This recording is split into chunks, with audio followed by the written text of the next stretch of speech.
ನಮಸ್ತೆ ಸ್ನೇಹಿತರೆ, ನಾನು ನಿಮ್ಮ ಪ್ರವೀಣ್. ಗುರುಭಕ್ತಿ ಯೂಟ್ಯೂಬ್ ಚಾನಲ್ಗೆ ಸ್ವಾಗತ, ಸುಸ್ವಾಗತ.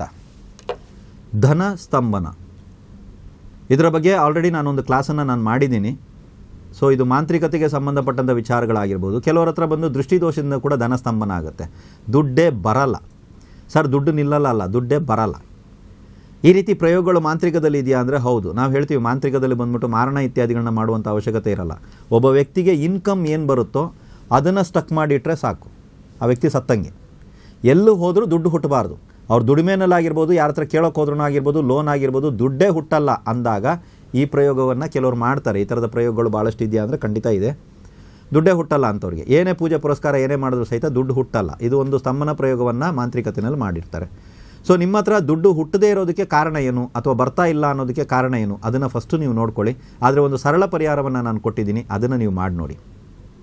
ಒಂದು ಶನಿವಾರ, ಅಮಾವಾಸ್ಯೆ ಅಥವಾ ಹುಣ್ಣಿಮೆ, ಶನಿವಾರ ಅಥವಾ ಅಮಾವಾಸ್ಯೆ ಅಥವಾ ಹುಣ್ಣಿಮೆ ದಿವಸ ಒಂದು ಗಾಜಿನ ಬಟ್ಟಲನ್ನು ತಗೊಳ್ಳಿ.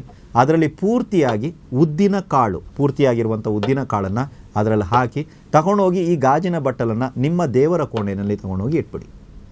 ಪರ್ಮನೆಂಟಾಗಿ ಇದು ಅಲ್ಲೇ ಇರಲಿ. ಧನಸ್ತಂಭನಕ್ಕೆ ಸಂಬಂಧಪಟ್ಟಂತೆ ದೃಷ್ಟಿದೋಷ ಆಗಿದೆ ಅಥವಾ ಚಿಕ್ಕ ಪುಟ್ಟ ಪ್ರಯೋಗ ಇತ್ಯಾದಿಗಳಾಗಿದೆ ಅಂತ ಹೇಳಿದ್ರೆ ಈ ಒಂದು ಪರಿಹಾರದಿಂದ ಪರಿಪೂರ್ಣವಾಗಿ ಇದು ನಿವೃತ್ತಿ ಆಗುತ್ತೆ. ಹಣನೇ ಬರಲ್ಲ ಸರ್, ನಮ್ಮ ಮನೆಗೆ ಬರ್ತಾನೆ ಇಲ್ಲ ಅನ್ನುವಂಥವ್ರಿಗೆ ಈ ಪರಿಹಾರವನ್ನು ಕೊಟ್ಟಿದ್ದೀನಿ. ಒನ್ ಟೈಮ್ ಮಾತ್ರನೇ ಈ ಪ್ರಯೋಗವನ್ನು ಮಾಡಬೇಕಾಗುತ್ತೆ. ನೀವು ಮತ್ತೆ ಸರ್ ಅಮಾವಾಸ್ಯೆ ಮಾಡಬೇಕಾ, ಮತ್ತೆ ಹುಣ್ಣಿಮೆ, ಏನು ಬೇಡ. ಜಸ್ಟ್ ಒಂದು ಗಾಜಿನ ಬಟ್ಲಲ್ಲಿ ಉದ್ದಿನ ಕಾಳನ್ನ ಹಾಕಿ ದೇವ್ರ ಹತ್ರ ಇಟ್ಬಿಡಿ.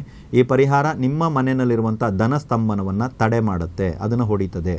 ಸೊ ಧನ ಬರೋದಕ್ಕೆ ಪ್ರಾರಂಭ ಆಗ್ಬೋದು, ಅಥವಾ ಧನ ಸಂಪಾದನೆ ಮಾಡೋದಕ್ಕೆ ನಿಮ್ಮ ಹತ್ರ ಅವಕಾಶಗಳು ಬರೋದಕ್ಕೆ ಪ್ರಾರಂಭ ಆಗ್ಬೋದು. ದುಡ್ಡು ಬರುತ್ತಾ ಸರ್? ಖಂಡಿತ ಬರಲ್ಲ. ಎಲ್ಲ ವಿಡಿಯೋದಲ್ಲೂ ನಾನು ಇದನ್ನೇ ಹೇಳ್ತಾ ಇರ್ತೀನಿ, ಖಂಡಿತ ಬರಲ್ಲ. ಸೊ ನಿಮ್ಗೆ ಅನಿಸುತ್ತೆ ಧನ ಸ್ತಂಭನವಾಗಿದೆ ಅಂತ ಹೇಳಿದ್ರೆ ಈ ಪ್ರಯೋಗವನ್ನು ಮಾಡಿ ನೋಡಿ.